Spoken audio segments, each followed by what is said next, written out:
And start. Welcome to Thoughts and Bolts. I am Pedro. We are doing our first ever interview with the great Reynaro Hernandez. We call him Ray for short. He is the director of consciousness and Contact Research Institute, the CCRI. Recently, he published 9 new books: Greater Reality, The New Paradigm of Non-Local Consciousness, The Paranormal and Contact Modalities. He's also co-edited with a whole big team of retired Ph.D. academics, Beyond UFOs, The Science of Consciousness and Contact with Non-Human Intelligence. Dr. Ray, did I get that right? Yes. Awesome. So, without further ado, the stage is yours. I mean, you have a brilliant new paradigm in terms of UFO research, and I mean, you did the whole big free study, which was 4,000 contactees, lots of data. Time is yours, sir. Okay, thank you. Let me share my screen on my PowerPoint. I just want individuals to understand that I'm not finished with this PowerPoint. This is just a draft. Um, but let me open up this PowerPoint. Sure. And do you see my screen opened up? Yep. And let me double click it to get you on there. All right. Okay. Do you see a big screen? Yes, sir. UFOs are a consciousness-based phenomenon and not a materialist phenomenon. Okay, excellent. So that's the title of my presentation. And I'm going to be skipping over a lot of parts of this PowerPoint, and some parts are not yet completed, but at least it'll give your audience members an idea of the concepts behind this lecture. Okay. Excellent. Okay. Next is the topic of definitions. I will define the terms that I just stated in my PowerPoint in terms of consciousness-based phenomenon, materialist-based phenomenon as we go through the lecture. Okay, in terms of my education, as you can see, I have many advanced degrees. Uh, in terms of my education at Berkeley, I was a Ph.D. candidate, so I should not be called doctor. Um, I did 6 years of graduate work, including 4 years at Berkeley, but I never finished my dissertation because my ex-wife had a brain aneurysm and I had two little children and her two younger sisters to take care of. So I had to quit finishing my dissertation, and I worked two full-time jobs. If I would have finished my dissertation, I would have now been a retired professor at a major university in the United States. But basically, I have an academic background. Later on, I became an attorney, and I retired 2 years ago as an attorney for the U.S. Department of Treasury. Awesome. Okay, now in terms of terminology, you'll hear the term UFOs and UAP all the time. I don't like that term. My preferred term is CAP, which is consciousness aerial phenomena. Why? Because the research findings from the thousands of respondents to the Dr. Edgar Mitchell Free Experiencer Research Study have determined that the UFO contact phenomenon is primarily a consciousness-based phenomenon. So from now on, I'll be using the term CAP. Okay. Uh, what we discovered was that UFO contact experiencers were having both a physical and a psyche, i.e., a consciousness-based experiences involving a manipulation of space-time. In 2013, I coined the term the contact modalities, and I published a paper in 2013, which was approved by the late Apollo 14 astronaut, Dr. Edgar Mitchell, and retired Harvard astrophysicist, Dr. Rudy Shields, titled The Quantum Hologram Theory of Consciousness and the Contact Modalities. As a matter of fact, this Thursday, I'm leaving to to Chicago to lecture at a conference titled the Contact Modalities Expo. Okay. And they didn't know that I invented that term back in Okay. 2013. And so when I was invited to speak to them, I told them, look, you know who invented that term? And they said, no. And I said, I did. So that was a little bit, that was a little funny. Now, the definition of the contact modalities, okay? The contact modalities are all of the different ways that humans are piercing the veil of our physical reality via what Dr. Edgar Mitchell termed non-local consciousness and are having diverse contact experiences via various forms of non-human intelligence. And I'll be defining all of these terms as we move on in the lecture. Okay, what are the contact modalities? They are UAP, UFO contact experiences. I call them CAPs, near-death experiences, out-of-body experiences, spirit and ghost communications, or people that have seen a ghost or a spirit, astral travel experiences, remote viewing, hallucinogenic journeys via DMT, psilocybin, or some other hallucinogen, mediumship channeling, and numerous other types of human communication with non-human intelligence, and the various paranormal experiences that coincide with it. So this is one of my 9 books. It's titled The Mind of God, a spiritual virtual reality model of consciousness and the contact modalities. And in this book, I argue that all of the paranormal needs to be seen as one integrated phenomenon under consciousness. My lecture will discuss my hypothesis that the various contact modalities are associated with the astral realms of consciousness and that UFOs are a consciousness-based phenomenon and not a materialist-based phenomenon. I will discuss just a few of my many personal contact modalities experiences.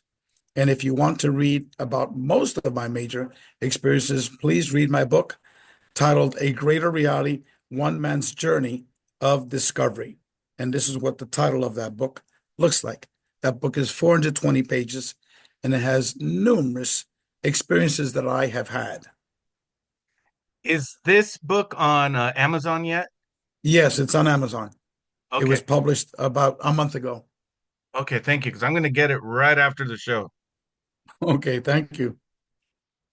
Now, my full feature academic documentary, which I just saw the latest version on Saturday. We've been working on this for 7 years. Okay, Wow. and I'll discuss in more detail later on.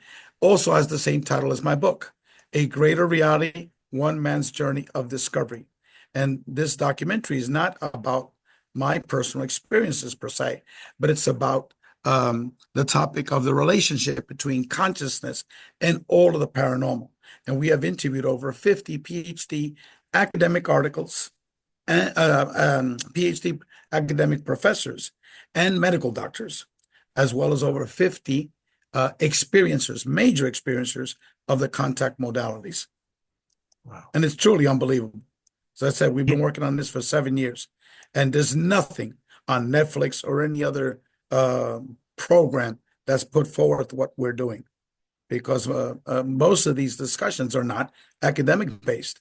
And here we have PhD academics and medical doctors, physicists, astrophysicists, PhD neuroscientists. We have brain surgeons, the whole gambit of science that are discussing this phenomenon. yeah, and to dovetail with that, there's this whole thing right now in UFO world with the whole disclosure thing and the role Lockheed had and in its relationship to OSAP. And what's interesting is that when you look at like the two big players, which was Dr. Jim Ryder, the VP of Lockheed, and Bob Bigelow, the owner of Bigelow Aerospace, who had the OSAP contract, when Dr. Ryder gave his talk at Lucis Trust about UFOs before the New York Times piece ever came out, it was all paranormal. And this is presumably the Yeah, guy who, that's why most of the crap that you read on Netflix or on YouTube is bullshit. Okay. Yeah. I spoke with the PhD director of Bob Bigelow's consciousness projects, and he co-authored The Hunt for Skinwalker Ranch with George Knapp. Okay. Right. And I met him, as a matter of fact, at that um, Archives of the Impossible conference back 3 years ago in Houston. I gave a lecture and he did as well. And Right. um, and at the end of it all, we had a short talk, and he says, "What the hell is going on?" I said, "Well, first of all, consciousness is primary. Secondly, all of the paranormal is one interrelated phenomenon, and the bottom line for all of this is spirituality. Yes. This is a spiritual awakening." And what he told me, okay, I agree with you. Okay. So this is Bob Bigelow's right-hand person, a PhD academic that has worked with Bigelow for, I think it's close to 25 years. And his name is, oh my goodness, my Tom Alzheimer's is Kelleher. kicking. Yes, yes. And so, yeah, you see, you don't hear about these things. Okay. Yeah, and Except today. Today you will hear about that.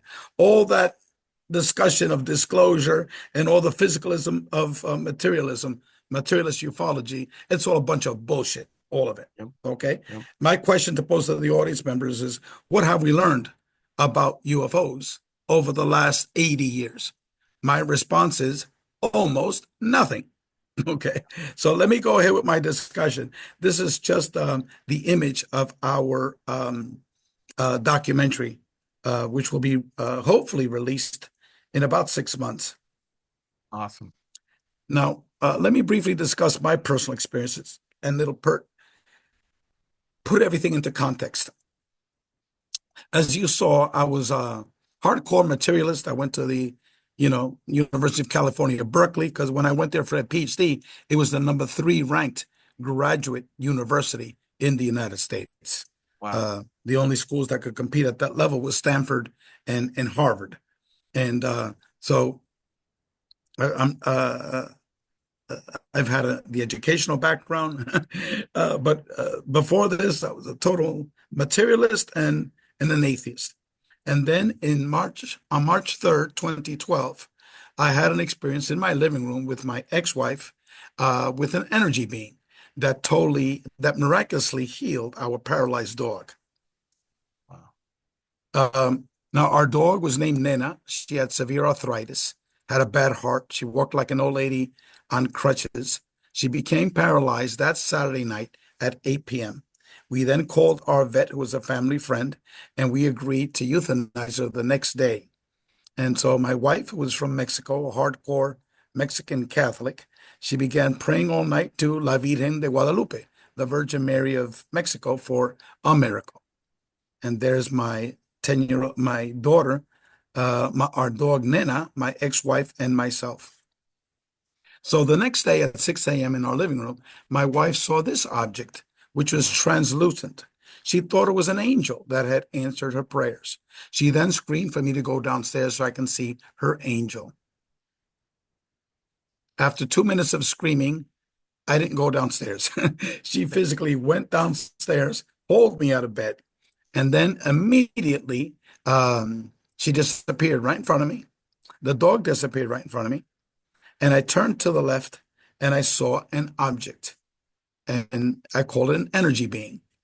And then my mind was completely controlled.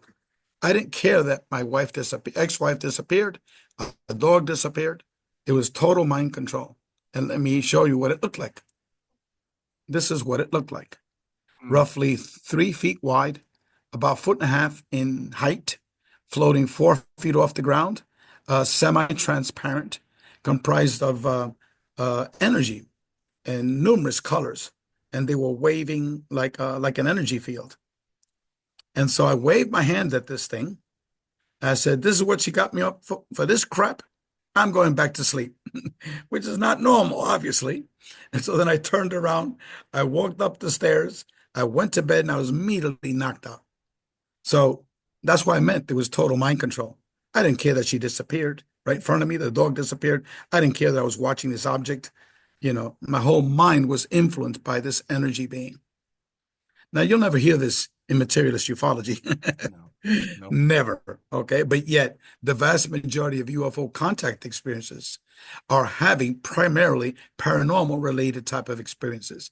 And I'll give you more data on that response in a couple of minutes.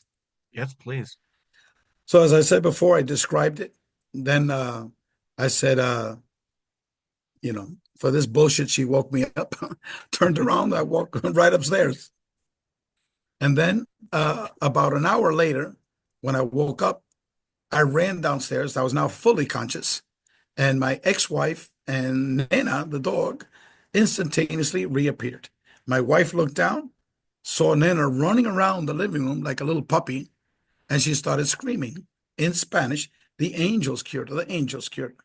So our dog had a miraculous medical healing. And Huh. from that day onward, my conception of reality was completely shattered. Yeah. 2 months later, our dog woke my wife up at 3:30 a.m. and the dog led my wife outside, and my wife was out there for about a minute. There was a loud noise. Uh, then she looked up, and this is what she saw. Very Whoa. close to her was a huge object. It was at least 300 feet wide. And Whoa. then that morning she said, "Oh, my angels came and visited me last night.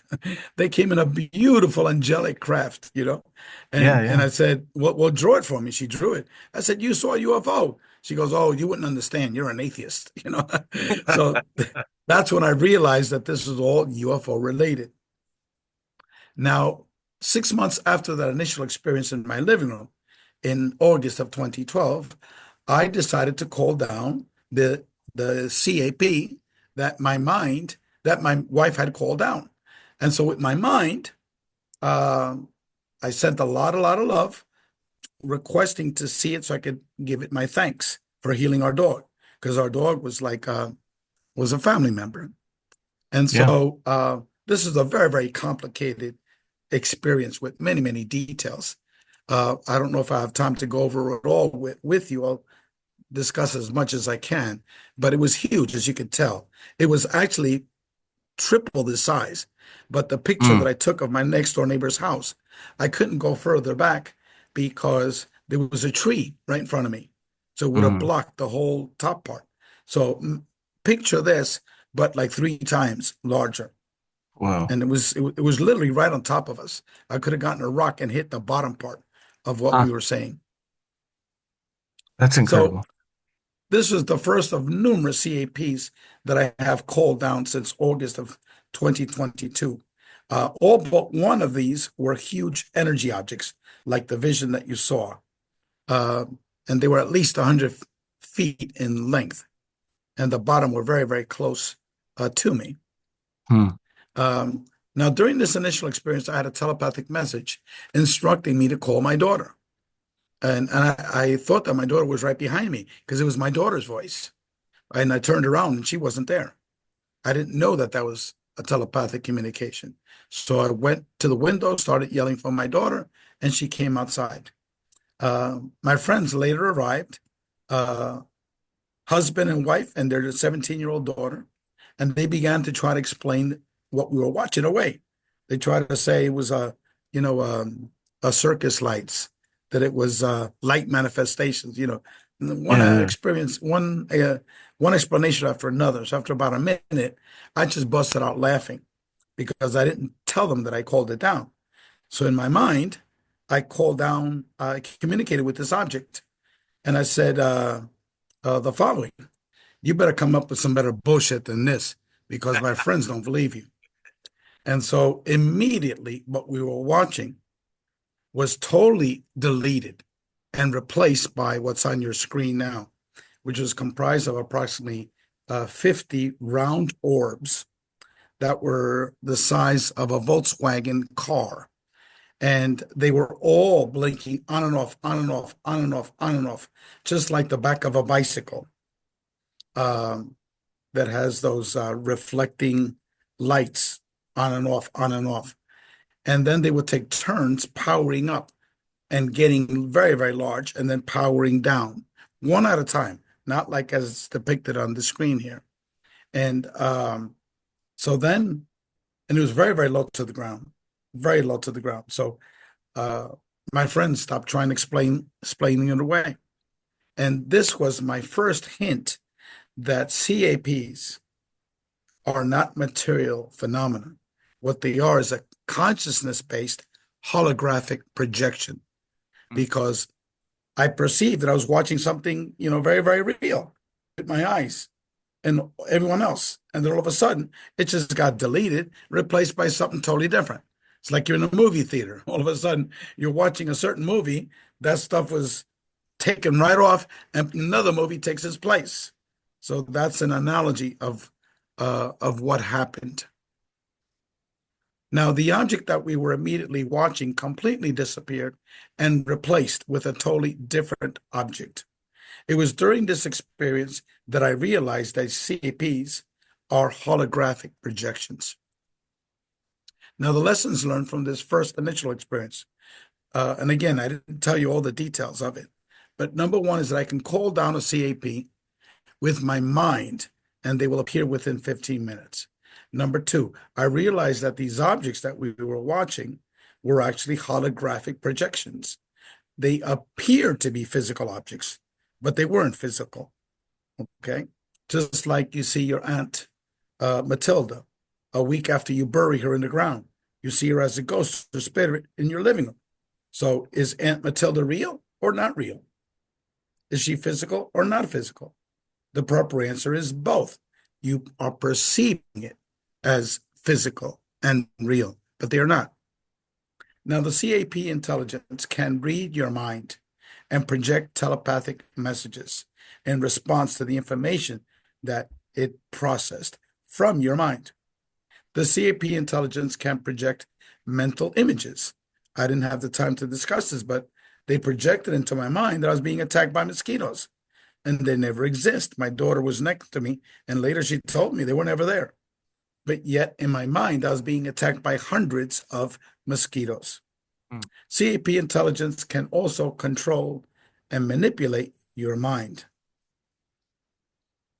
Now, this 45-minute experience with the CAP that was 30 feet away from us led to the beginning of many paranormal and psychic experiences, out of body experiences, synchronicities, physics downloads, and the sighting of various non human intelligence and other CAP sightings, and including 3 NDE type of experiences. Now, let's go into some definitions. A physical CAP. I have called down dozens of very large and up close CAPs. The following is just one example of a physical CAP I have called down. There were 4 other witnesses to this. And again, these are perceived physical objects, not necessarily that they actually exist, it's that we're perceiving them.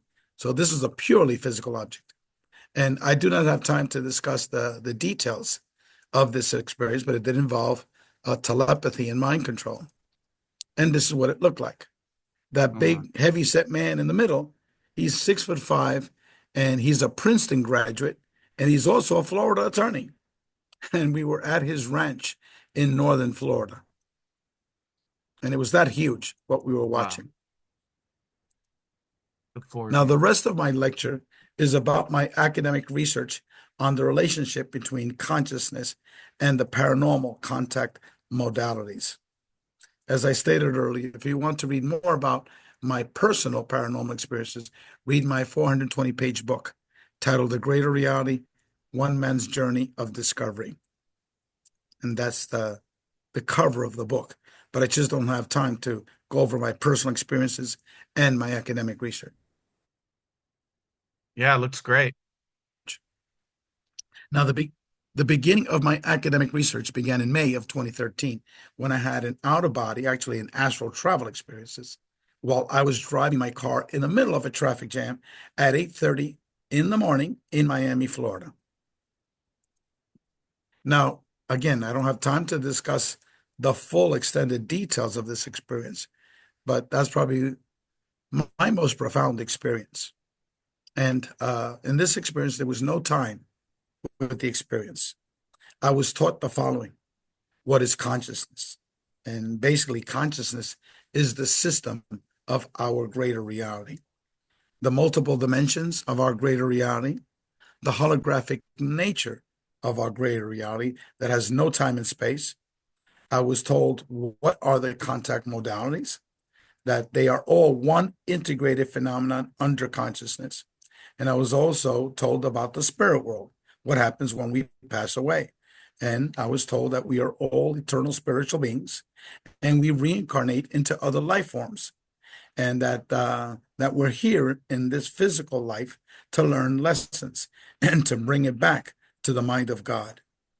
I was also told the importance of love in this greater reality, that love is key. And that's the main lesson that we're learning here in this physical reality. We're supposed to learn how to apply love to each other, but yet that's the most difficult task for humanity. And I was told that our greater reality is both a perceived virtual and spiritual reality. Now, in terms of better terminology, this is the terminology that is now in vogue and was told to me so I can have a better understanding that it's both virtual, multi-dimensional, and spiritual. Now, what was I shown? I was shown via downloads of information, via video projections, that inside each of the spokes was a different contact modalities.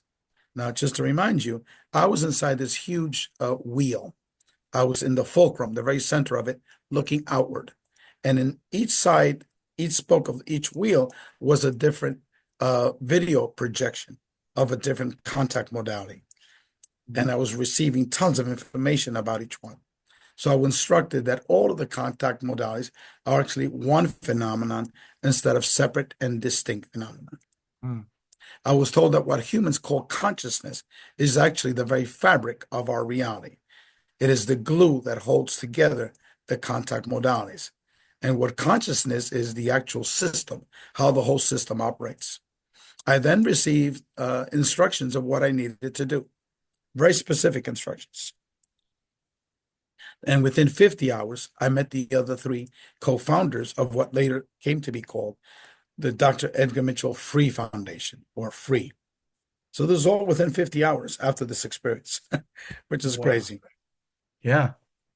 So the definition of the contact modalities are all the different ways that humans are piercing the veil of our physical reality via what Dr. Edgar Mitchell termed non-local consciousness, and having diverse contact experiences with various forms of non-human intelligence. And as I said earlier, I coined this term, the contact modalities, in 2013 when I published a paper titled The Quantum Hologram Theory of Consciousness and the Contact Modalities. And what are the contact modalities? They're UAP, UFO, I call them CAP, contact experiences, near-death experiences, out-of-body experiences, astral travel experiences, which are different from out-of-body experiences, spirit ghost communications, astral travel, remote viewing, hallucinogenic experiences, mediumship channeling, and many other types of human communication with non-human intelligence. The other four co-founders of the Dr. Edgar Mitchell Free Foundation were Dr. Edgar Mitchell, the sixth man to walk on the moon, Harvard professor of astrophysics, retired now for many years, Dr. Rudy Shield, and UFO contact experiencer researcher Mary Rodwell. Now, the data from our research study. What I was basically told was that since all of the contact modalities are one phenomenon, we have lots of data on NDEs, OBEs, and other experiences of the contact modalities. But there was no comprehensive worldwide statistical data on the UFO contact experiencer. Thus, what we needed in order to be able to compare and contrast was data of the UFO contact experiencer. But it didn't exist at that time. So we formed this organization to actually do that, to collect the data. And we added an additional 10 PhD academics and 10 lay researchers. And we developed the Free Experiencer Research Study. And this is the cover of our book. Yep. I encourage everyone to try to get this book if you are sincerely interested in the topic of UFOs, because this academic research study totally contrasts everything that's circulating on YouTube, on Netflix, and all the bullshit that's circulating in ufology. Why? Because we actually collected the data of the UFO contact experiencer. That had never been done before. And there were three co-editors of the book: myself, Professor Dr. John Climo, and Professor Dr. Rudy Shields. And this was the world's first comprehensive, multi-language, statistical, academic research study on UAP-related contact experiencers. And it took us 5 years to develop this research study and collect that data and to write this book. It's 820 pages, has 15 chapters. It's the real deal. By the way, I So, have it and it's excellent. oh, thank you very much. Yeah. We worked very, very hard on that book for many years. And the following presentation of the data from this research study is based on the three English language surveys that we collected. And in order to have taken the survey, you have to have had two characteristics. One is you have had to physically seen a perceived UFO, and you have to have had some type of contact with a non-human intelligence. And we also developed this survey in multiple languages. But what I'm discussing now is just the English language survey. And as mentioned before, these are the three co-editors of our book. Now, much of our data contradicts much of the misinformation and disinformation that is circulating in materialist ufology. Why? Because the basic statistical data was never collected. I dare anyone to point to me any other type of academic statistical data collection and data analysis of UFO contact experiencers, both before and after this research study. It just doesn't exist. Our research methodology, we had two quantitative surveys comprised of 600 quantitative questions. Survey 3 was 70 open-ended questions. And for 3 years, we publicized this survey, encouraging people to take it in numerous places. We only allowed for conscious, explicit memories, not memories via hypnotic regression, lucid dreams, channeling, etc. Those can be very, very misleading. And so if someone's doing hypnotic regression and they're very biased and they want to lead you in a certain direction, they could certainly do that. So we didn't want to allow any type of hypnotic regression. And these are the languages that we conducted the survey. As of June 1st, 2018, we received over 4,350 responses from individuals from over 125 countries. For survey 3, which is our open-ended survey, we received more than 10,000 pages of writings in response to these 70 questions. That's a lot of information. Yeah. Now, there were numerous findings, numerous. These are just 8 of the most important findings. And again, this is just a very brief summary, but the details are in those 800 pages. 820 pages. Number one is that these experiences were overwhelmingly positive experiences. Number two, there was a positive transformation of the contact experiencer. Okay. In terms of overwhelmingly positive, initially 37% viewed their experiences as negative. But then over time, almost all of these individuals had continued experiences. And so when they were actually taking the surveys, and for many of these people, it was 20 or 30 years later, all of a sudden it was a highly positive experience. So at the very end, when they were taking our surveys, only 4% viewed their experiences as negative. That's it, 4%. And these experiences were highly transformative. People became much more religious. This is me, much more spiritual, less religious. They didn't fear death. They became much more loving. Wealth was not important. And material things, accumulating material things was not important. It was a major transformation of the person for the better. Third, these experiences were not necessarily physical experiences. They were having primarily paranormal experiences. You might have seen one or two or three UFOs, okay, but you had 40 years of paranormal experiences, okay? And in our book, we describe all of the different paranormal experiences that they were having. Number four, the UFO contact experiencer was having a manipulation of space-time. Now, these experiences, by definition, might be interdimensional experiences, because if something is manipulating space and time, by definition, that's interdimensional. Right. Okay, just like an out-of-body experience or an astral travel experience, near-death experiences, remote viewing, seeing ghosts and spirits. These are experiences that are manipulating space and time. And the UFO contact experiencer had the same thing. Okay, so number five, one-third of the experiencers had an abduction, okay, which is translated as the forced relocation to another location. But uh, two-thirds did not. Now, out of those one-third that did, okay, um, 92% of these people now call themselves a contactee, not an abductee. Why? Because their experiences were not negative. You might have been taken to another reality. You might have been taken to another dimension. Even people that were taken to a perceived UFO, we found out that these were primarily out of body experiences. Okay.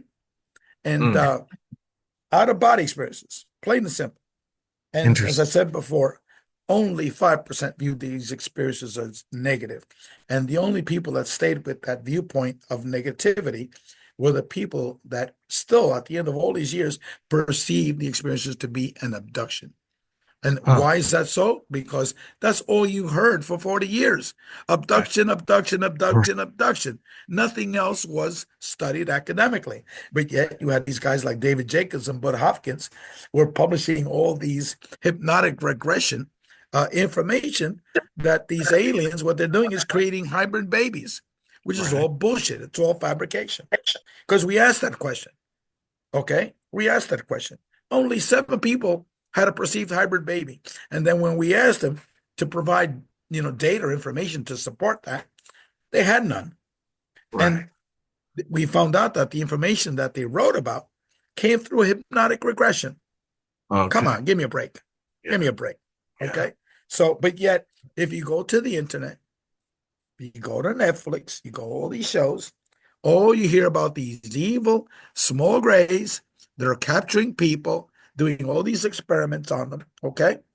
But yet that is not what really is happening to 98% of the people. Right. Okay.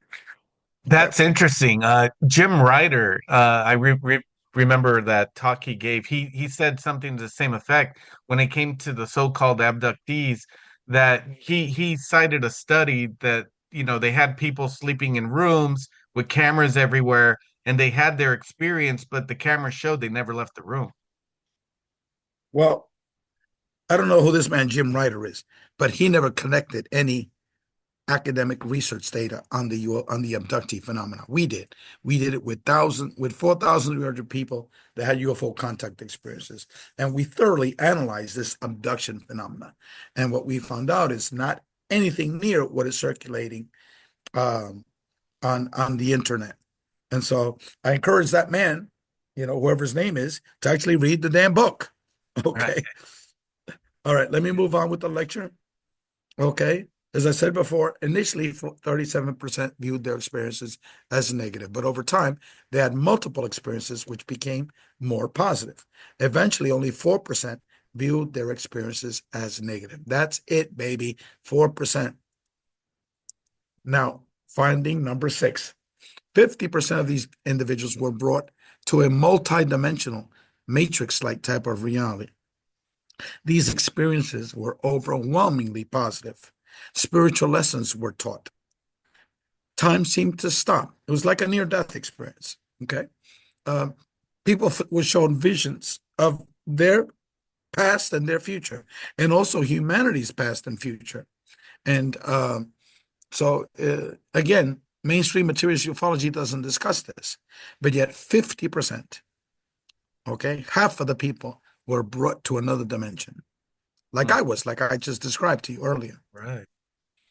Also, very, very important, 50% of these people had reported UFO related medical healings. Okay. This was documented, fully documented in chapter 6 of our book, Beyond UFOs. In fact, most major experiencers have documented some type of a major medical healing. Major experiencers, I'm talking about. So it coincides with major contact experiences. And we had one of the authors was retired medical doctor, Dr. Joseph Burks. He actually reviewed the medical charts of these people. And he reviewed, all of a sudden, he had a torn cornea. And then the next day, this man had a surgery on his heart, on his eye. Okay. Then the next day, he had 20/20 vision, fully documented in his medical chart. Same thing with a cancer. Okay. And so that's number 7. The eighth important finding is that 85% understood that there is a relationship between UFO contact, the paranormal, and the spirit world.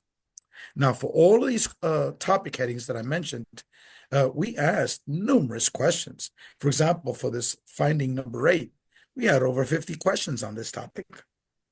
Okay, so it's not like Ray Hernandez is inventing something. No, we asked like 50 questions on this topic, and it led to that summary response. Now, theories of the UFO contact phenomenon.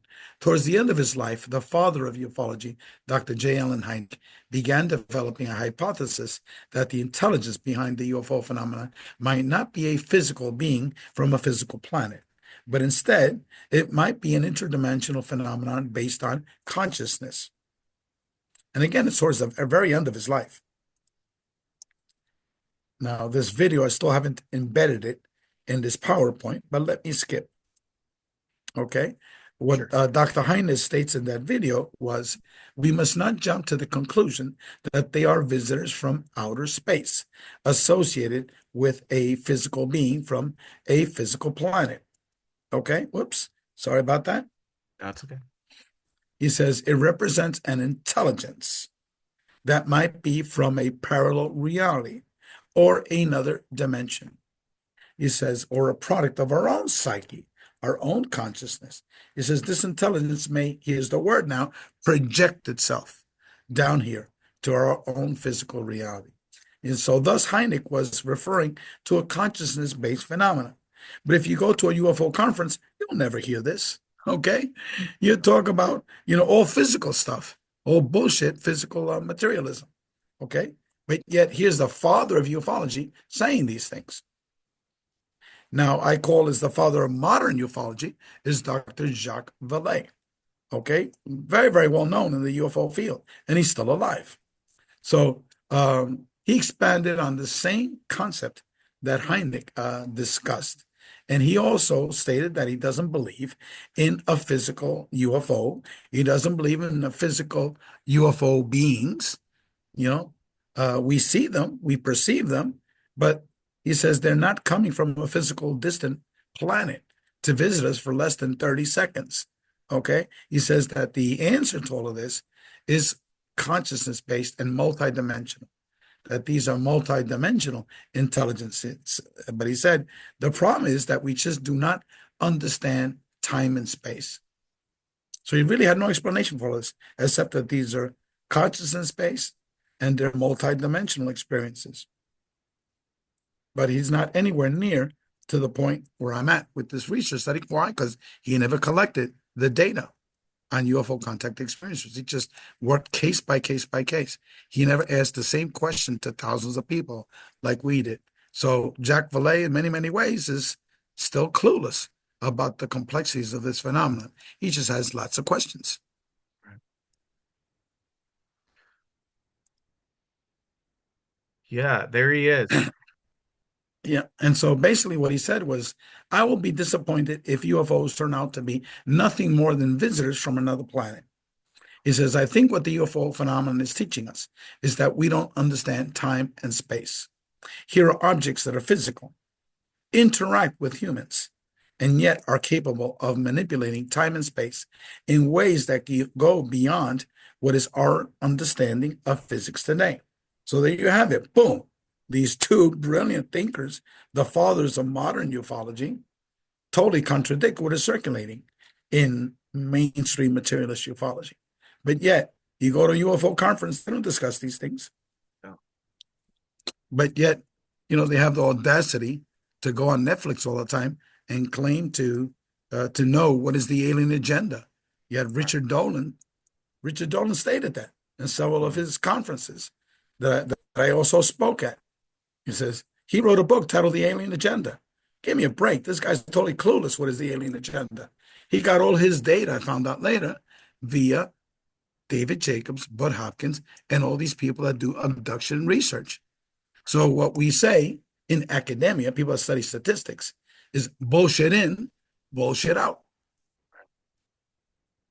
Now, George Knapp, host of Coast to Coast Radio, we were talking about him earlier. He co-wrote the book with Dr. Kelleher on Skinwalker Ranch. Okay, so uh, I had a private interview with him, and we were invited to the home of Dr. John Alexander, and he's a very Yeah. dear friend of Dr. Alexander. We had extensive conversations, and I interviewed him for the documentary that we're working on, and uh, and so this is what George Knapp uh, told us. Okay.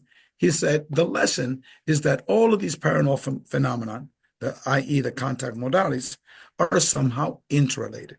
He said flying saucers might not be crafts from other worlds. These visitors might not be from another planet. Flying saucers, which is the materialist approach to ufology, is not the answer to these bigger questions, i.e., the source of what are UFOs. You need to have a much more broader understanding of the nature of our reality. That reality is far more complex than we can imagine. He says, if materialist ufology, he said, materialist ufology makes the concepts of UFOs, Roswell and crashes, look very small. So, in other words, we need to get away from materialist ufology and Right. start exploring these other bigger questions. Yeah. Yeah, it seems like materialism as a metaphysics is a dead end in every field of study. I met him at the home of Dr. John Alexander. Yes, it's not actually metaphysics. What it is in the science-based aspects of it, consciousness Right. studies. Yeah. Now, let me, because this is has the voice and video haven't been embedded yet, like I Yeah. told you earlier. No, and Okay, that's so fine. It Dr. wouldn't. John Alexander, the past pre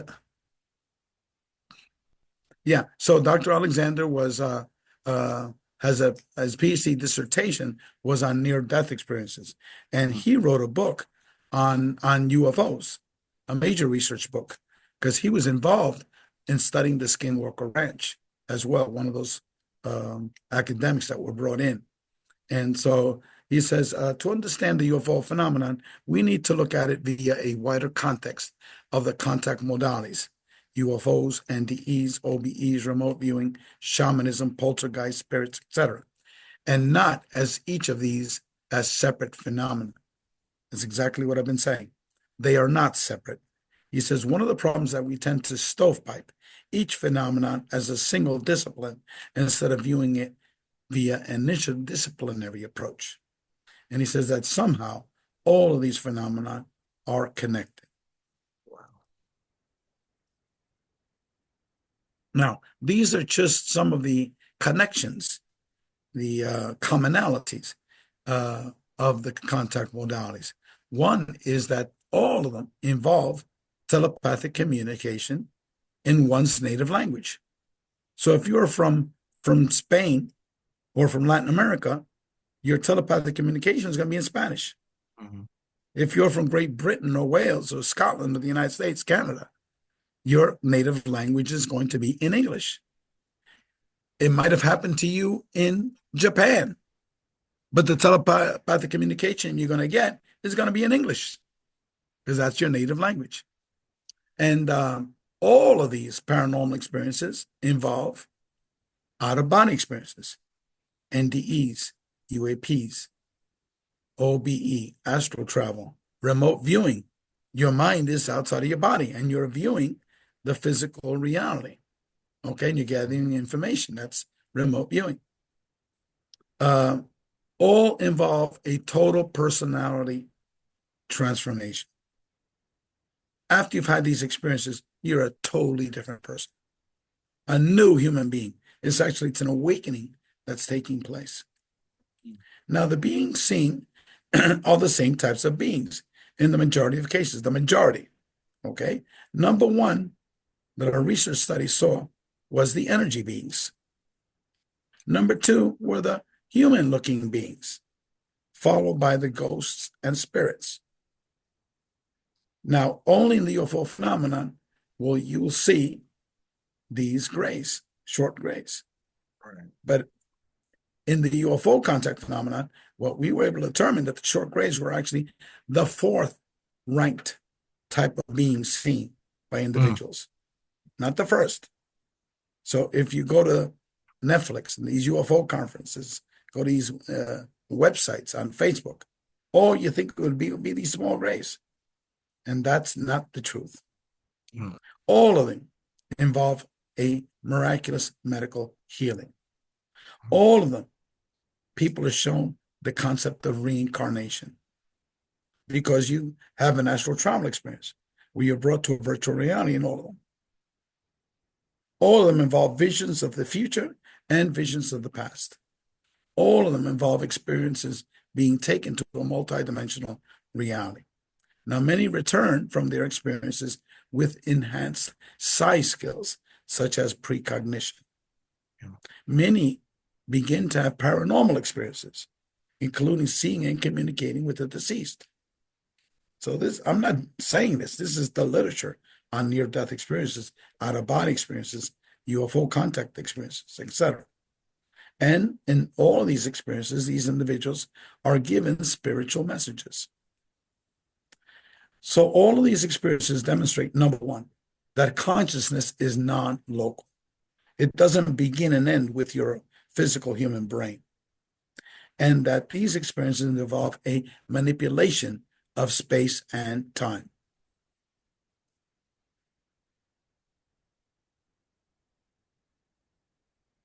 Okay, Dr. John Mack, a professor of psychiatry at the Harvard School of Medicine. He wrote a book in 1999 titled Passport to the Cosmos, Human Transformation and Alien Encounters. And he stated in that book, quote, people know their experiences and what they have undergone does not fit with the prevailing mechanistic worldview.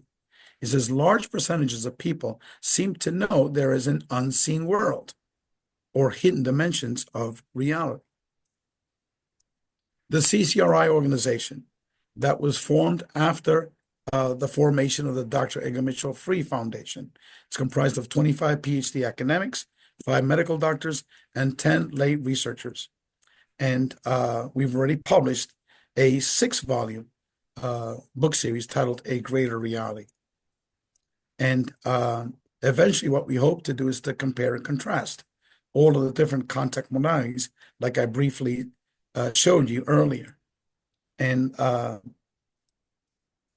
we have 2 major hypotheses. One is that the contact modalities might be derived from one source, and that is consciousness. And thus they might be one integrated phenomenon under consciousness. And number 2, we hypothesize that consciousness is what unifies the contact modalities, and that consciousness is primary and not our physical material reality. And materialism. Materialism is the idea that matter is the only reality, and the belief system that the mind is nothing but the physical activity of the brain. Now, we take a different approach. Our approach is a post-materialist approach. In ufology, the post-materialist approach to ufology, the majority of CCRI's academics hypothesize that the materialist nuts and bolts approach of a physical flying saucer, a physical picture or video, or a crash of a UFO has contributed very little knowledge over the last 75 years. What have we really learned about UFOs over the last 75 years?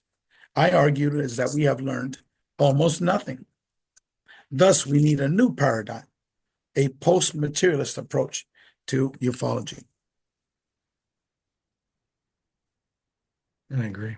Research on quantum physics, the psi phenomenon, near-death experiences, out-of-body experiences, mediumship, hallucinogens, and now our free UFO experience research study supports the hypothesis that the mind can exist separate from the brain, and that consciousness is the key to understand the contact modalities. Um, what I'm going to do is I'm going to move a little bit a little bit forward Sure. with our presentation. We adhere that we are living inside a spiritual and a virtual reality. And many Nobel Prize winners in physics were adherents of the virtual reality hypothesis. Tom Campbell, who was the main researcher from the Robert Monroe Institute on astral travel and out-of-body experiences, a brilliant, brilliant mind. He Yeah. says it is both virtual reality and a spiritual reality. And I encourage everyone to read uh, his article, a 25-page article, which is based upon his book, Mind Big Toe. Because I told him, look, no one's going to read 720 pages from your book, but if you consolidate to 25 pages, I mean, I could include it in my A Greater Reality book series, and you would have more access to people reading what your theories are. And so it is in volume 1 of our Greater Reality book series. Mm. And let me just move on. Consciousness is primary and not our physical reality. This is a video of Edgar Mitchell, which is going to skip. Erwin Schrödinger, Nobel Prize winner in physics, stated that consciousness cannot be accounted for in physical terms, for consciousness is absolutely fundamental. It cannot be accounted for in terms of anything else. Let me skip Raymond Moody. Max Planck, one of the inventors of quantum physics, Nobel Prize winner in physics, he said, I regard consciousness as fundamental. I regard matter as a derivative of consciousness. He says, we cannot get behind consciousness. Everything that we talk about, everything that we regard as existing postulates consciousness. Yeah. Now, this is a video of Dr. Gary Schwartz, a professor at Harvard and Yale, and he's now at the University of Arizona, and Dr. Raymond Moody, the father of the NDE research, NDE phenomenon. And they both talk about that consciousness is primary. Now, Eugene Wigner, Nobel Prize winner in physics. It will remain remarkable in whatever way our future concepts may develop that the very study of the external world led to the scientific conclusion that the content of the consciousness is the ultimate universal reality. So I was able to discover 3 Nobel Prize winners in physics. These are just 3 Nobel Prize winners. These are giants in physics that state the same thing that I've been stating. So it's not like Ray Hernandez is inventing these things. These are the most brilliant thinkers known to mankind have said the same thing. Dr. Eben Alexander, a professor of neuroscience at the Harvard School of Medicine, who had a near-death experience, said the same thing. And he was able to say it because he had an NDE. Yeah. So I could go on and on and on, but this is the basic gist that we're trying to show from our UFO academic research study. And that is that we are eternal spiritual beings. We live inside a virtual and a spiritual reality. Hmm.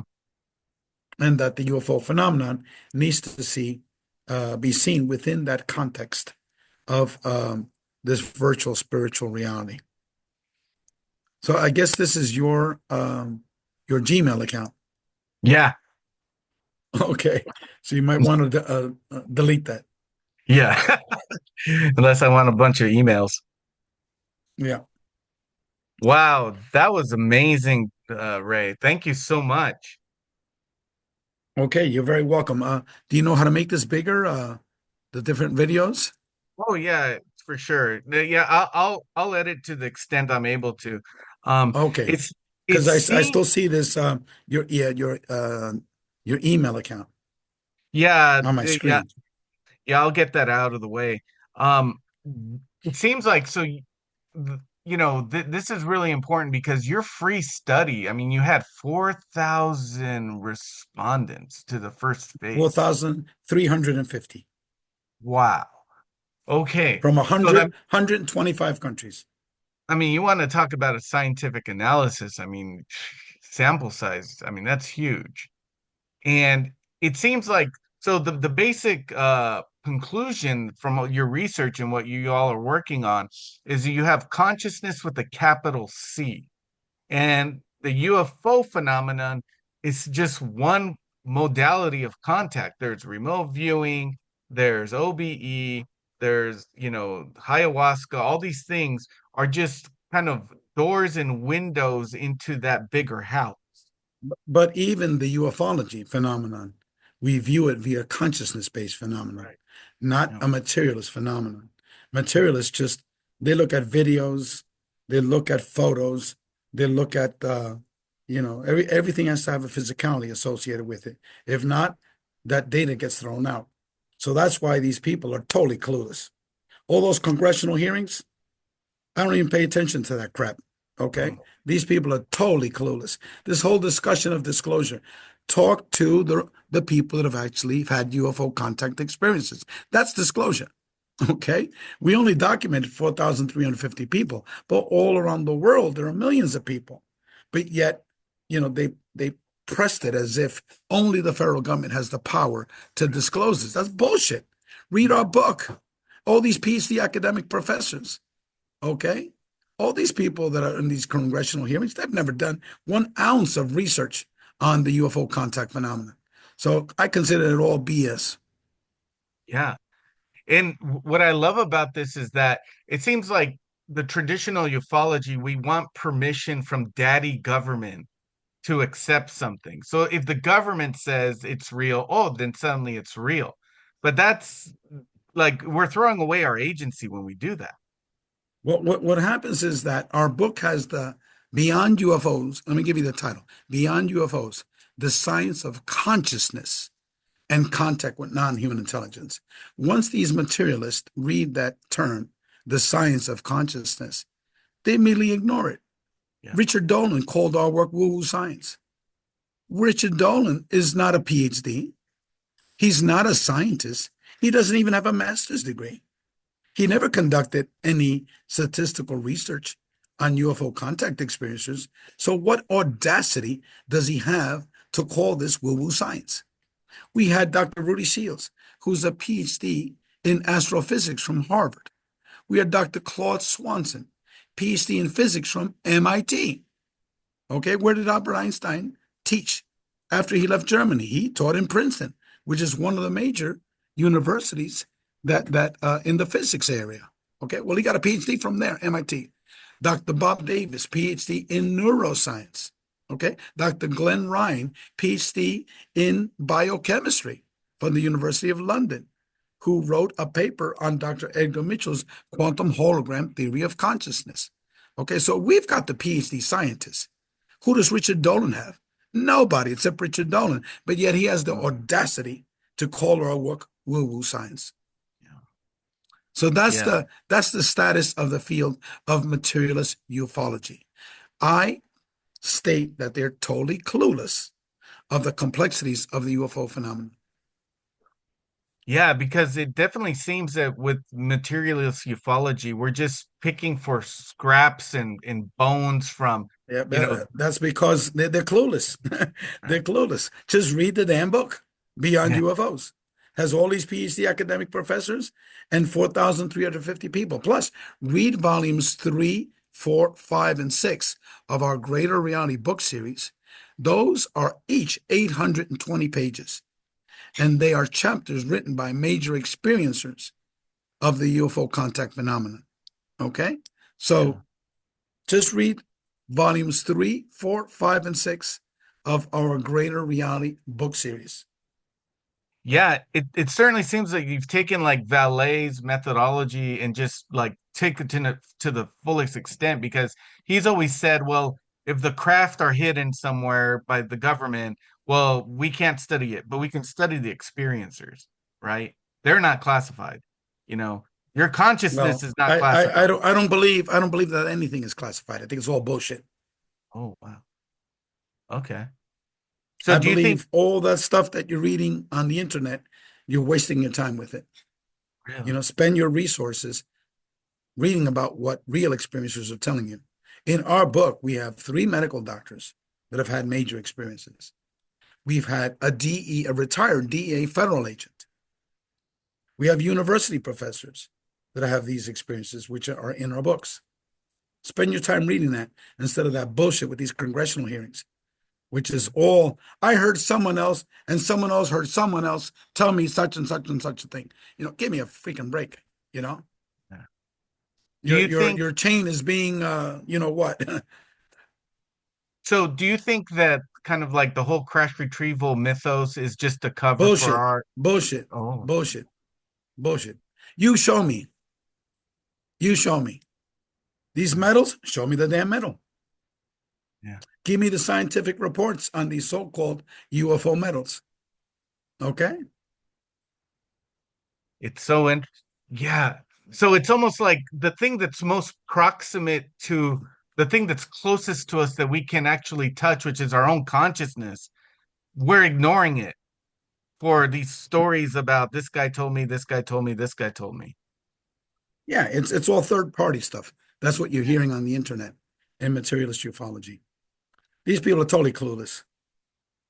Do you think that's intentional to keep us from probing inward? I call it misinformation and disinformation. Why? Because these people have heard from third parties such and such things are accurate. And we did our own study of a lot of these third party people, and it turned out to be they're all con artists. I mean, we don't have Oh, time to get into this in this radio interview. sure. But let me call it a break here because my wife is trying to reach me, Yeah, no and problem. I need to get back to her because she has a major illness, and I need to get a hold of her. Well, families first. If we let's call it an interview right here. Thank you Yeah, so much, Ray. This has been awesome. It's my first ever interview. You're so gracious, and like this has just been a treasure trove of information, and we're gonna digest it for months and months and months, and further videos that I'm gonna make. So thank you so much. I really appreciate it. you're very welcome. Thank you very much. And as I always say on this show, consciousness is not classified. Most definitely. All right, here we go. End All of right, Pedro. recording.